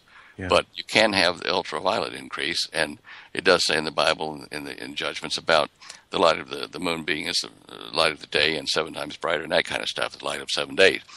That means that it has to be in the ultraviolet spectrum, I reckon, so it'll be bright white, and it will hurt the eyes. It will possibly fry your skin, make cancer sores and whatever if you're out in it, but it won't burn up the planet entirely. It'll burn up trees and grass and stuff, but that's how we could have the higher light value without the higher temperature value, because we couldn't withstand 7 times the pressure we've got out there, or the temperature we've got out there now, because that would just fry you. Anyway, these things are all playing on the Earth, and our magnetic field is, like in Star Trek, our shields. And when shields go down and they're letting the bombardment get in, we're going to see hot spots of trouble across the Earth. And even the Hopi told us about that the sun would get very hot one day soon. And that's why they built the underground kivas, to shield them for a few weeks when that happens. That's one thing that's hard for us to do is, okay, when I'm talking right now, I'm sitting downstairs in our basement, but of course above our head is a wood floor. And so, Stan, if these things do happen, how do we, because we don't have tons of money to go and put a big old metal thing over the top of our house or something like that. How do we basically protect ourselves from the stuff coming upon us in our house? Well, I hope we're gone for that, but we're in the same boat. We've got the top floor, and we're here in our basement most days, but working. And I would say that if it gets so hot you can't stand it, that you're probably going to have to travel at night on foot, because the roads will become sticky goo probably, and there'll be traffic jams everywhere. Cars are stuck and not functioning from overheating.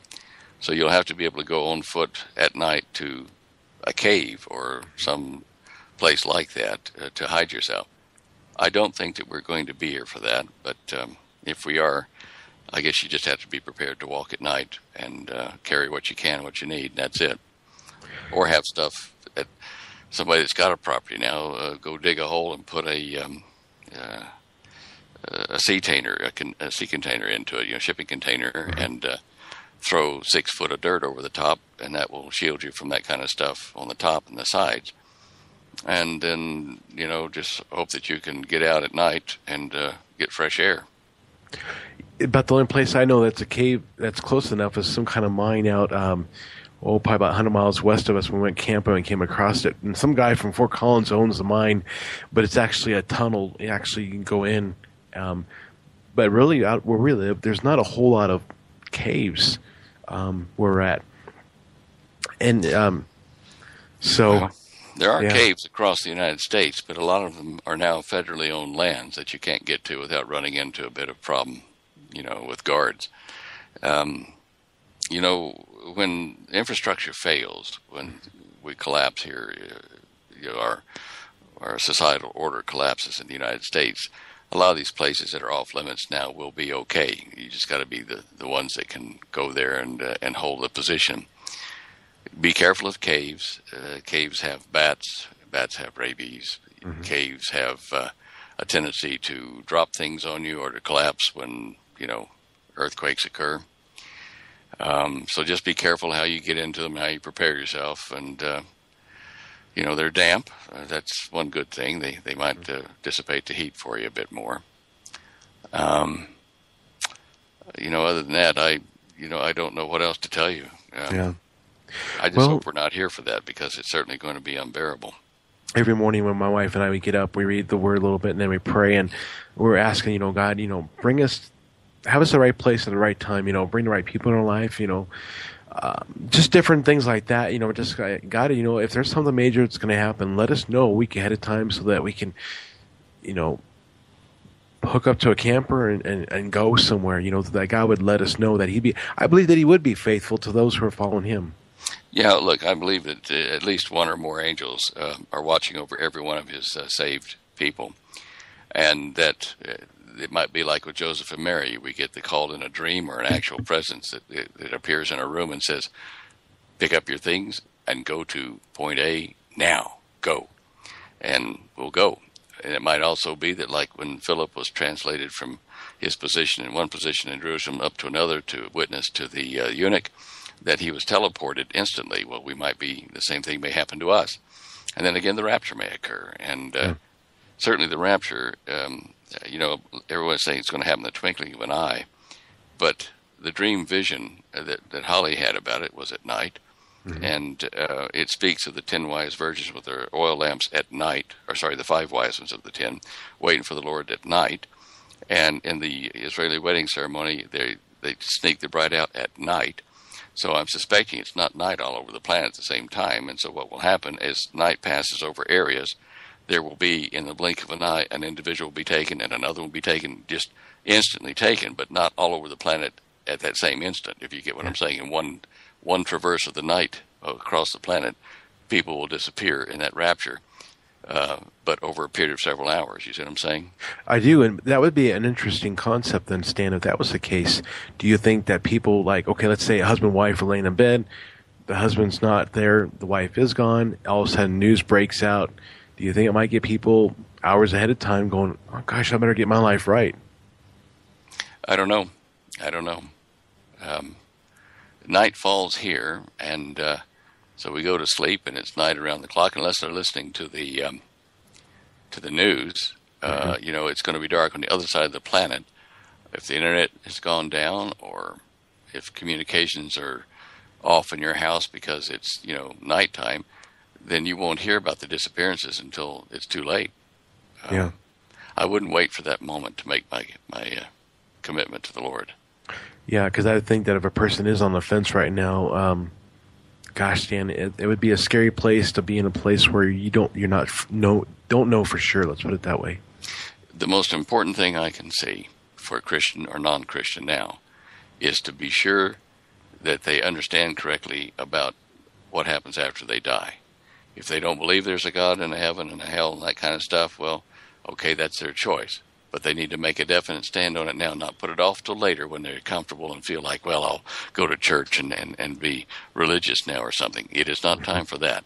You make your choice now, because our time is running out, and the most important thing is your life after this life here, because we are all going to die at one time or another. If history repeats itself, you get old and you die or something. Yeah. But you may die a lot quicker than you think in what is about to happen. So it's something you don't want to let lie till later. I have to bring this up. My wife's going to kill me for this. She's listening on the FM transmitter. She'll hear me this. Hopefully she's not going to get mad. But Stan, something happened just today that my wife could have died. I mean, it was a point where she was at home before me, and she was just choking on something, and I wasn't home. I was at least 15 or 20 minutes out from coming home for lunch. And, here she is. She's by herself. The 2 dogs are there, but there's nobody there to help her. She's choking on something, and it was kind of funny because she said this morning, there's some stuff that she wanted to tell me that if anything happened, that I would do those things. And so, right. You're right. Just on something simple like that, a person could lose their life right now. And people don't realize how close we are to eternity every breath we take. Absolutely. Yeah. And that can be very scary. Well, anyways, moving on. Stan, if an EMP comes off, let's say North Korea does something, or let's say, God forbid, even the sun. Let's say I have a vehicle or even my shortwave radio. I have a little metal shed where I can pull my truck in, but I got windows on it. I mean, how can you protect yourself from EMP bomb?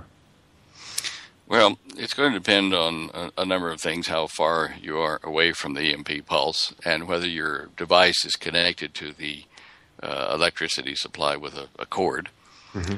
There will be things in various areas that will survive this. But power to your home after that will probably be gone. You'll have to have standby power or solar power or something after that yourself. Have to make your own electricity. Your car...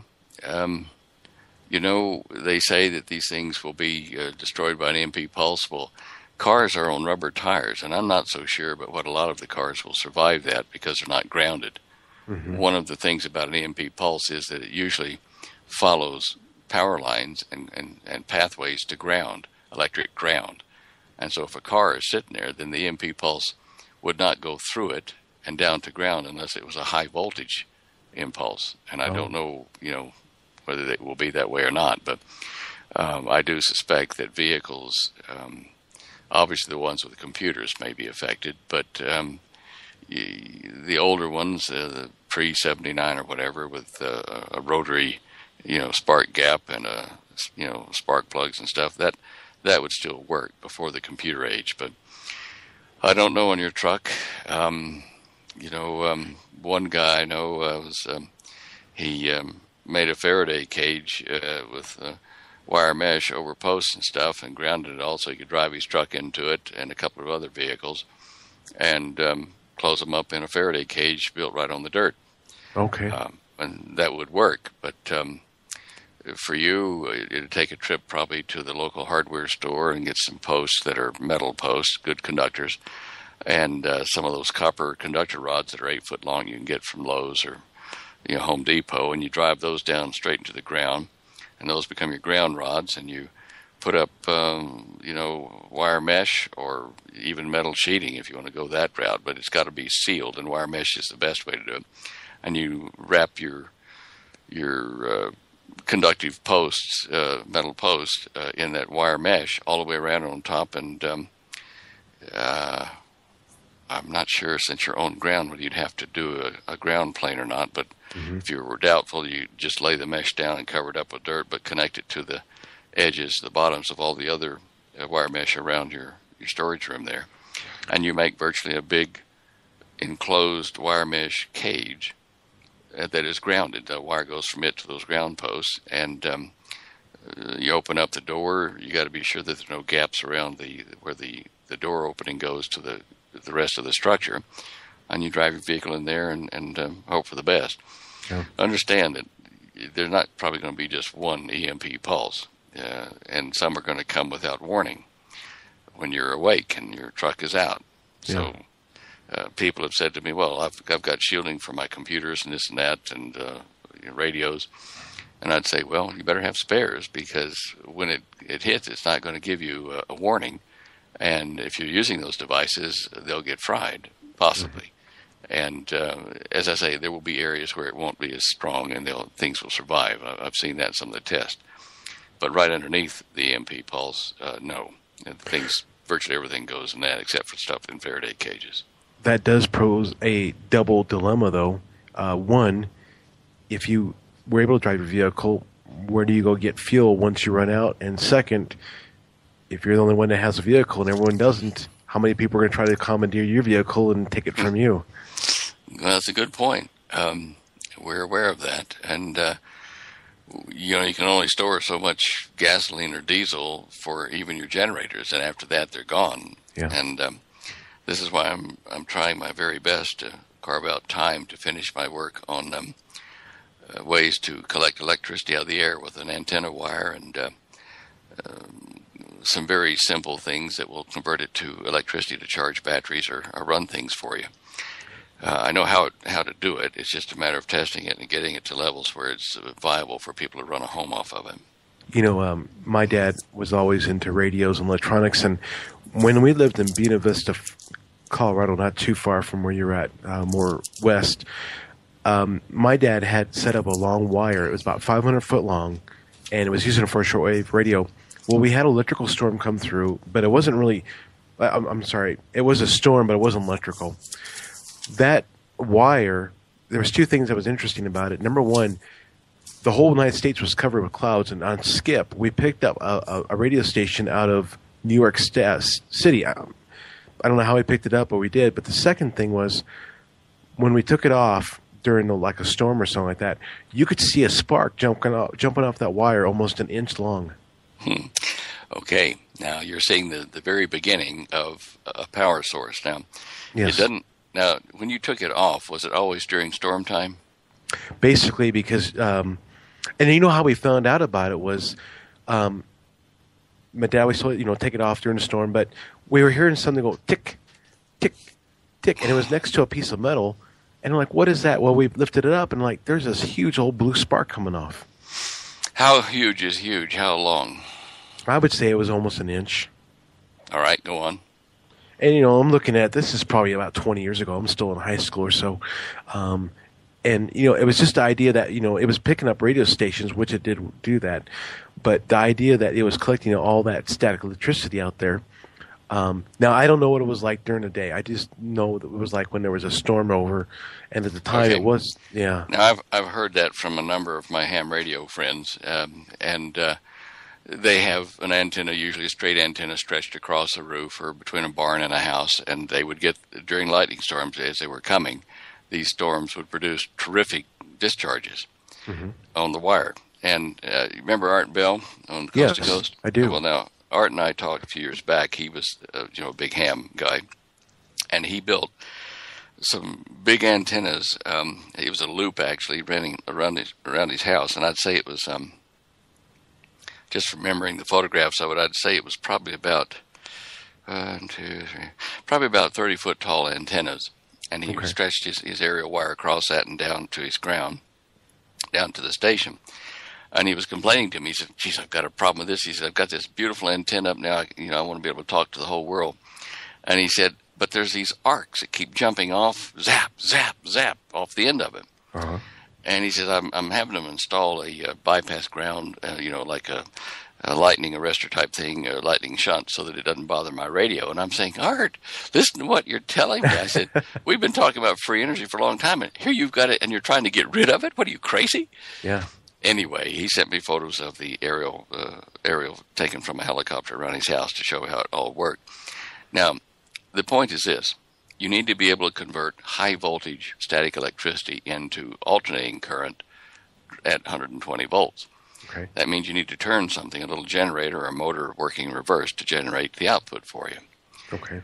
Now, this has been done by Dr. Oleg Jeffimenko at West Virginia University back in the late 60s. You can look him up, the Jeffimenko electrostatic motor generator, and you'll see his experiments and what it was about. And basically it was this.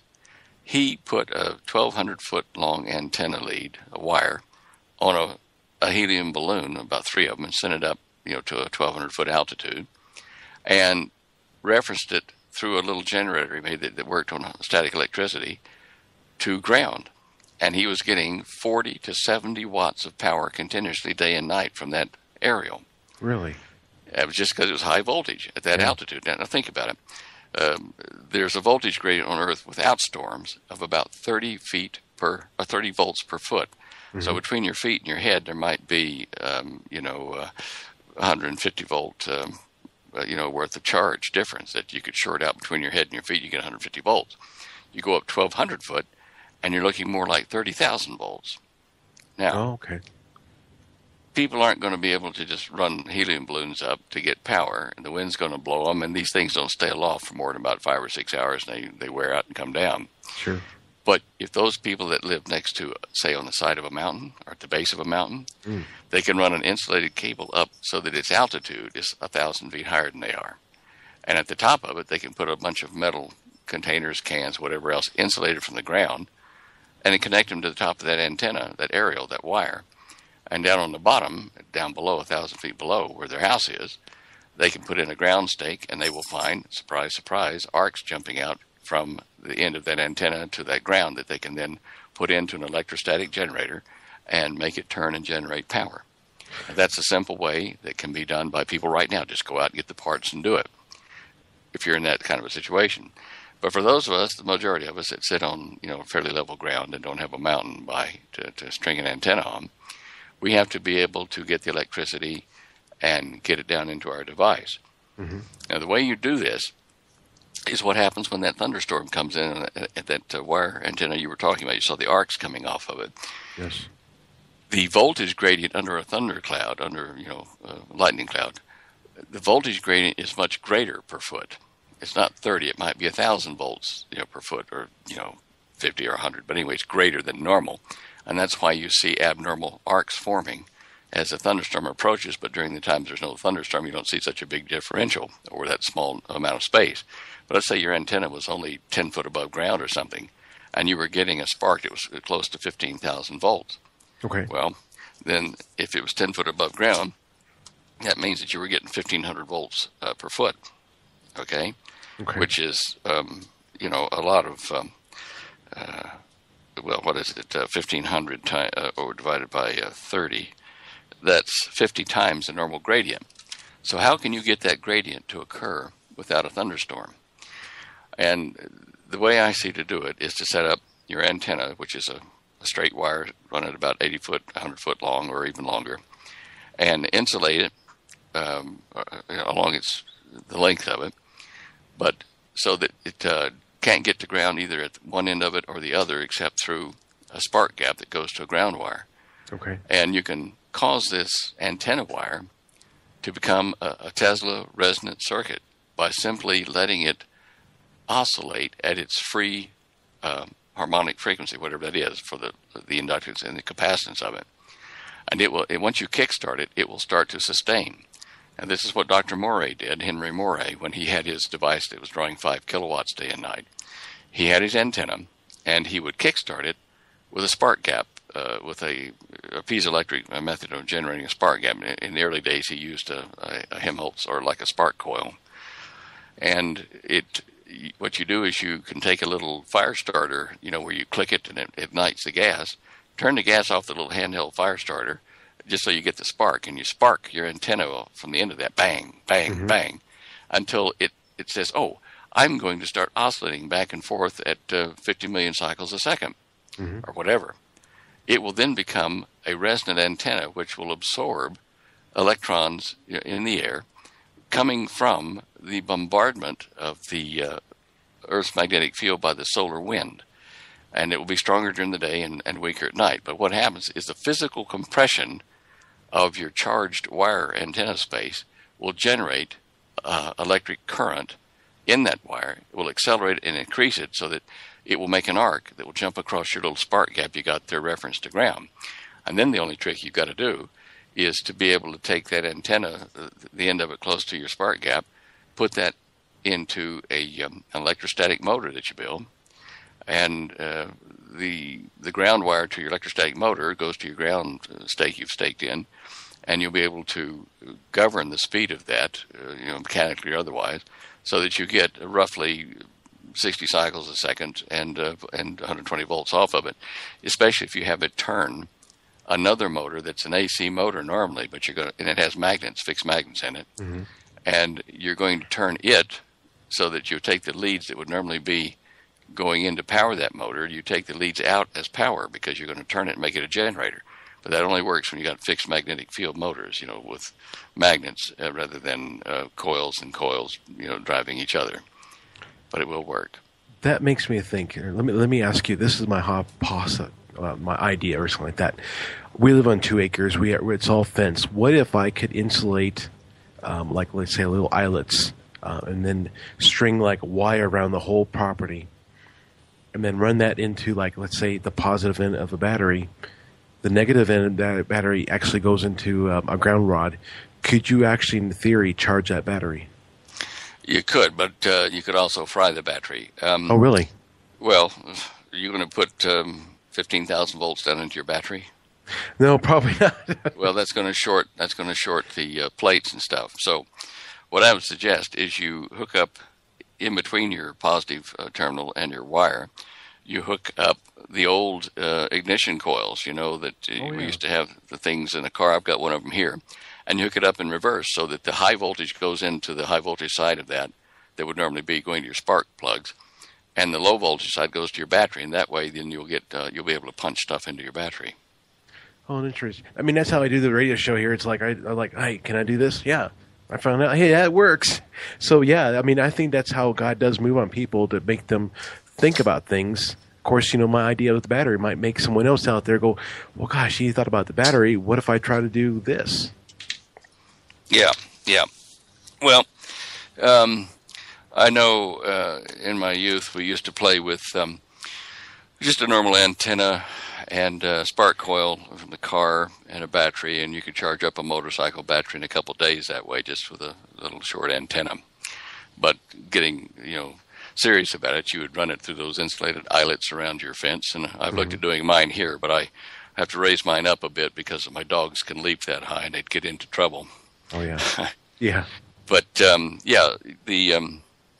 you would you take your household end of that wire loop coming from your fence, and you would put it into one side of the high voltage lead connect for that spark coil, ignition coil, and the other side you would reference to, to ground, actually thinking about it. Okay. And so that when the discharge comes through there at 20,000 volts, it generates a current across your battery, or across your motor. Mm-hmm. That would be my thought. Unless you might play around with that. You might take the ground lead from the high voltage and connect it to the ground lead to the negative side of the terminal, and then put the positive lead through to the battery that way. Anyway, you can do tests with that and find out which is the more efficient way to do that. But that's what you could do. Well, I guess in all reality, Stan, if you could do that, you could actually take an inverter and then run a radio, just different things. Yeah. Huh. The only caution I put to you is to be careful not to short out your batteries with high voltage. You can put periodic sparks into the battery without a charge regulator, but that's why they have charge regulators in batteries, is to try to keep the voltage within nominal range to not hurt the battery. You can look. I mean, there are people that use high voltage sparks on batteries to kick the scale off and replenish the battery. So it'll be a suck it and see type thing. See whether it works or not. I've done that before. That does work really well. And of course, you don't know how many radios have blown out the diodes by hooking that thing. Probably no more than me. Yeah. So I like to listen to the short radio to hear different things that are going on out there. Stan, one of the things I did before we we only have 15 minutes left, and this has been great talking to you. I really appreciate your time. With Comet Ison coming in November, and there's another comet, I believe, this summer. Well, how bright are these going to be? How close, and what else besides what you said with the sun that it could do here in November? Well, look, as far as brightness, they say they'll be pretty spectacular. I think they'll be like a bright star or a bright planet, but they're not going to really be close enough to, in my opinion, do damage to the Earth by themselves. What they do to the sun and cause the sun to emit might be a different story. I think they will probably do more harm to Mars with the comet debris trail intersecting Mars. As far as I can tell on the NASA orbit calculations and simulations for it, it will not come anywhere close to Earth at all. Yeah, so it'll be mainly a nice show, but also a sign in the heavens for things to come, I do believe. Stan, do you think that Comet Ison, I've heard that this thing will be like 15 times brighter than the moon. Is this obscurely taking things out of what it should be? Saying, it won't be as bright? It might have a signature like that, but it's a much smaller thing. It's not going to be bigger than the moon. It's just brighter. So you're looking at the light measurement from that single point versus what comes from the moon. Oh, okay. It'll be bright. It'll be hard to miss. Yeah. The last time go ahead. I'm sorry. It's not as big as the moon anyway. The last time I seen anything like this was back in, what was it, the end of the 90s? What was it, Hail Bop, or I can't remember. Was it Halley's Comet? I don't remember now. It looked like a sword in the sky, and I don't remember what it was called. I can't remember either, but Halley's did come. I just, I couldn't tell you. Sorry. Yeah. Well, anyways, I believe that we're seeing signs in the sky of current things. Also with signs, are you still hearing a lot of with UFOs and that popping up? Oh, yeah. And there's that civilian movement being made now then to force the governments to tell us the truth about the presence and that kind of stuff. So I think as the world is driven to the edge of the cliff, you're ready to cut their wrists over current events, like, war, geological distress, famine, disease, that the world's people will be ready to accept anyone who can bring them peace. And, of course, TV, movies, books, and news, now then mainstream news, is driving us, including the Vatican, toward trusting alien brothers to save us from ourselves and from the environment. It is very close, and I expect formal announcement to be made at the height of these crisis curves, particularly the Middle East war, which is going to happen this year. I'm pretty certain they're going to do something before the end of the year, and perhaps even in the summertime. Gosh, and I hope people wake up, because Stan, if the people's bedrooms are opening up and they're getting swallowed, I would think that would be enough to get people to wake up and go, I need to start seeing what's going on. Stan, so often where we live right here, where I'm in Cheyenne, Wyoming, a lot of the stuff that happens out there, we have normalcy still here. We don't really see anything. The trains still go, our trucks still go out, we still get paid and everything else. Do you think that there could be something that could happen here soon that might wake people up in our area?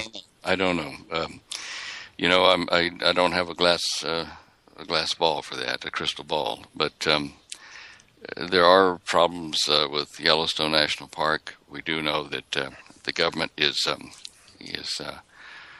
watching and monitoring it with high-speed data lines to a supercomputer, and that every USGS seismologist and engineers and truckers and everybody else involved moving equipment around Yellowstone for over a year and a half now that have been under national secrets coverage. They had to sign the little piece of paper because they didn't want people to know how serious the situation was there.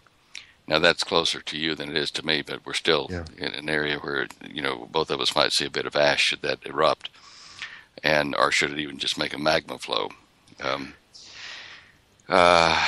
And that would be the only thing that I would watch, and I don't even know whether you and I will be here for that. It might be many, many years away, or it might happen when the great Juan de Fuca plate earthquake happens, or when New Madrid goes. There are a number of triggers that could make that new magma vent, that magma chamber, hit a water source and become a steam bomb, that blows the heck out of it. But other than that, I don't have anything that immediately, leaps out about what's going to happen to Colorado or Wyoming. I'm going to mention this, and pretty much our last thing before I have you just talk about your website and that. When I was filling up with gas at a local Sam's Club here back in September of last year, there was a gentleman there. He's probably in his 70s. And matter of fact, he was over in Korea during the Korean War, and he actually drove a tank. And the nostalgia behind it is Jerry Lewis had come through there, and he was making a movie, and I don't remember what it was called, but he was the man that actually ran the tank through the house in this movie. I forget the movie. I don't know the movie either. But, do you have you ever tried to get any of these 5-gallon gasoline cans? The ones they have over in Europe, the NATO cans. Are they the one that look like Jeeps? Like Jeep? Jeep they're green, and they're 5-gallon cans. They're rectangular. I got some, but they're red. And they're 5-gallon, and they're rectangular shape, or are they round? Oh, they're rectangular. They're like the ones you'd see on the back of Jeeps. Yeah. Where'd you get those? Garage sales. Yeah, I found a place of preppers over in Kentucky, Lexington, Kentucky, Lexington Container Corporation, and they're bringing them in by the container load, and I'm getting those in any color I want, olive green, olive drab, really? Blue, and red, and $40 a piece. Really? $40, man. That you can't even get the second-hand ones for under $100 at the moment. But these are brand new paint, made 9mm, made in Europe. They're NATO's rig, and these I just got mine today, and they're just absolutely brilliant. Well, then those are perfect to put in your back of your truck and go. Yeah, and to hedge. I mean, look, when gas is cheap, we stock up here, and then I burn those cans off during the high gas prices, which the government does on a regular basis. Yeah. But for backup, yeah, they're going to be important. And you don't want plastic gas cans because they deteriorate. In a fire, they melt pretty quick, and they're just not as easy to handle and as safe as the metal cans are for the military. I also heard they lose their octane through the plastic.